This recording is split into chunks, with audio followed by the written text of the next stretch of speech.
Hi friends, welcome to delta news. మహిళా సాధికారతకు ప్రభుత్వం కట్టుబడి ఉందని పౌర సరఫరాల శాఖ మంత్రులు నాదెండ్ల మనోహర్ వెల్లడించారు.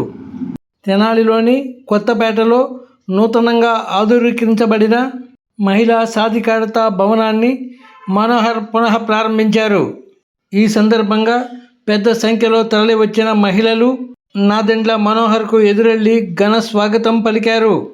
514 గజాల విస్తీర్ణంలో ఉన్న భవనాన్ని ప్రభుత్వానికి ఇవ్వటం ఎంతో గొప్ప విషయమన్నారు. దాతలు తమపై, తమ ప్రభుత్వంపై ఉన్న నమ్మకాన్ని వమ్ము చేయమని, మహిళా సాధికారత కోసం ఈ భవనం ఎంతగానో దోహదపడుతుందని మనోహర్ పేర్కొన్నారు.